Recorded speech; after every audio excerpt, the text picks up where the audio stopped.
आज थोडंसं वेगळं बोलावंसं वाटते, कारण आयुष्यात एक अशी भावना आहे जी आपल्यापैकी प्रत्येकीला असं म्हणलं तरी चालेल कधीतरी येतेच, पण आपण तिच्याबद्दल फारसं काही बोलत नाही. ती म्हणजे निराशा. हॅलो एव्हरीवन, मी प्रियंका तुमचं सगळ्यांचं माझ्या व्लॉगमध्ये स्वागत करते आहे. चला तर मग आजचा थोडासा विषय वेगळा आहे आणि टॉपिक आहे निराशा. निराशा म्हणजे नेमकं काय? खूप मोठं दुःख असतंच असं नाही. कधी सगळं ठीक असूनही मन जड वाटतं, काहीच करावंसं वाटत नाही. माझ्या आयुष्यातही असं आलंय. काम आहे, घर आहे, माणसं आहेत, पण तरी यातून काहीतरी रिकामच वाटतं. काही कारण नसतं, पण मोटिवेशन कमी असते, एनर्जी नसते आणि स्वतःवरच शंका यायला लागते. तेव्हा आपण स्वतःलाच विचारतो, माझ्यातच काही कमी आहे का? मी पुरेशी नाही का? आणि हे सगळं आपण कोणालाच सांगत नाही, कारण बाहेरून सगळं नॉर्मल दिसत असतं. पण एक गोष्ट मला हळूहळू कळाली, निराशा येणं चुकीचं नाही. आपण वीक आहोत याचे लक्षणही नाही.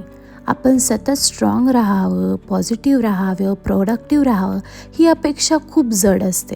पण कधी स्वतःला थोडं थांबायला सांगणं हीच खरी ताकद असते. निराशा म्हणजे हार मानणं नाही, ही फक्त एक सिग्नल असते की आता थोडासा स्वतःला वेळ दे.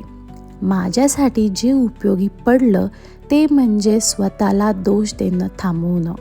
आज प्रोडक्टिव्ह नाही वाटलं तर काही स्पेशल केलं नाही तरी चालतं. कधी माहेरी येणं, निसर्ग बघणं, फुल, झाडं ही शांतता मनाला हळूच हील करते. इथे आल्यावर मला जाणवतं सगळं लगेच ठीक व्हायलाच हवं असं काही नाही. जर तुम्हालाही असं वाटत असेल तर तुम्ही एकटे नाही आहात.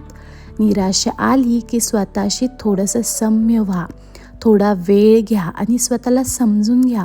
सगळं लगेच बदलणार नाही, पण हळूहळू मन हलकं होऊ शकतं.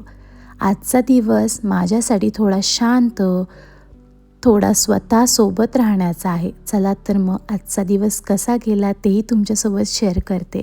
खरं तर आज मी माझ्या माहेरी आली आहे आणि हा माझा माहेरचा पहिला व्लॉग आहे. आणि ऑल ऑफ द सडन मला माझं हे प्लॅन ठरलं आणि खरं तर यायचं नव्हतं, कारण माझे आई वडील थोडेसे बाहेरगावी गेलेत, म्हणून प्लॅन करत होते की थोड्या दिवसांनी जावं. पण ते काही पॉसिबल झालं नाही आणि मला इन्स्टंट इकडे यावं लागलं. सो इथं आई नाही आहे बरं का माझी घरी. आणि काय ना, आई वडील घरी नसले ना तर घर खूप खायला उठतं. माझंही असंच काही झालेलं. म्हणजे मी इथं आली खरी, पण माझी सतत चिडचिड होते, कारण ते दोघं घरात नाही आहे. पण ठीक आहे, त्यांनाही बाहेर गेले, त्यांनाही जावंसं वाटतं, म्हणून तो विषय तिथेच ड्रॉप करून आपण तसंच ॲडजस्ट करतो. सो इथं सकाळ झाली होती, मस्त बागेतून फेरफटका घेतला, मस्त गुलाबाची झाडं वगैरे पाहिली आणि मन शांत केलं. आणि त्यानंतर मग सगळी झाडावरची फुलं जी काढली ती देवपूजेसाठी काढून घेतली आणि इथे मी नाश्ता करायला घेतला. सो सकाळचा नाश्ता असा काही नव्हता स्पेशल, उपमाच होता आणि तोच मी रेडी करायला घेतला. मस्त असा उपमा. शहरात राहिलं की सगळं वेगात चाललेलं असतं, पण इथे आयुष्य थोडंसं हळूच चालतं. ह्या कोंबड्या, लहानसे फणस, आंब्याला आलेलं मोहर, या छोट्या छोट्या गोष्टींना मनाला खूप काही देऊन जातात आणि असंच काही मलासुद्धा वाटतं. सो इथे हार्दिक खूप इथे आल्यावरती एन्जॉय करतो. इथे आल्यानंतर खूप त्याला मोकळं वाटतं. शहरात जी मोकळीक मिळत नाही ती इथे सहज मिळते. कोणतीही घाई नाही, कोणतेही बंधन नाही, फक्त मोकळेपणा.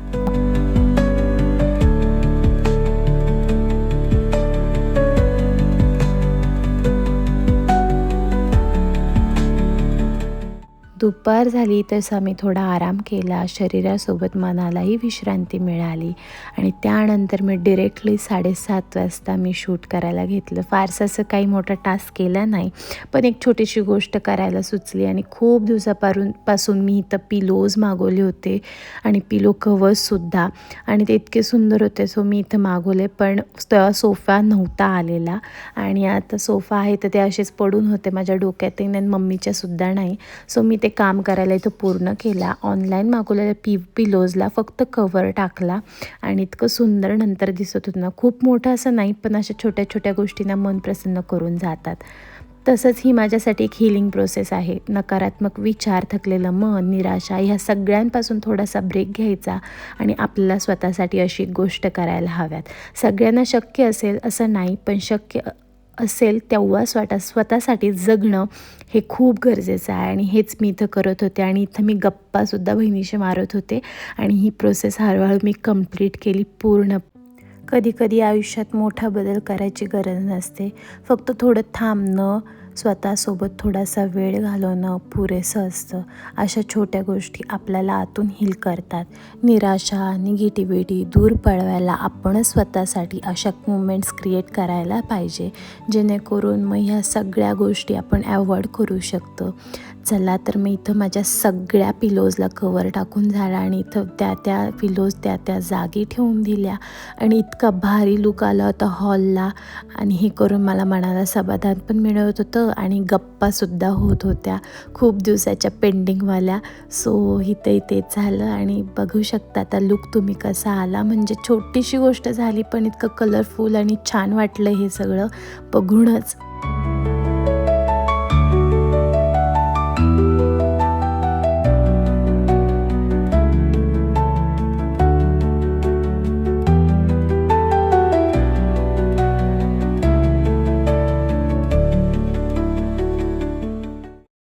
सो इथं मी हार्दिकला सगळं वरतून खालून पॅक केला, कारण थंडी होती भरपूर सारी आणि त्याच्यासोबत वेळ घालवला, मस्ती, हसणं. कधी ना हाच वेळ जो असतो ना माझ्यासाठी थेरपीसुद्धा ठरतो आणि मग इतकं भारी वाटतं आणि हा वेळ मला युजुअली तिकडे माझ्या घरी मला भेटत नाही. त्याच्यासोबत निवांत असा पण इथे मला खूप सारा वेळ भेटला सकाळपासून त्याच्यासोबत आणि खूप भारी वाटतं मला. असंच वाटतं की घरीच राहावं त्याच्याजवळ, पण ठीक आहे, ह्या गोष्टी होतच राहणार. आणि आजचा दिवस माझा खूप खास होता. खूप मनासाठी एकदम शांतता मिळाली. अशाच छोट्या छोट्या मुवमेंट्समधूनच खूप आपण निगेटिव्हपासून स्वतःला दूर ठेवू शकतो. हा माझा होता आजचा माहेरचा पहिला दिवस आणि इथंच मी संपवते. भेटूया आपण अशाच गोड अशा नेक्स्ट व्लॉगमध्ये, माहेरचा डे 2मध्ये नक्की आपण भेटूयात. व्हिडिओ आवडला असेल तर नक्की लाईक करा, शेअर करा आणि सबस्क्राईब करा. आणि तुम्हाला जर निराशा येत असेल तर तुम्ही त्या टायमिंगला काय थेरपी करता ते नक्की मला कमेंट सेक्शनमध्ये सांगा. Till that by.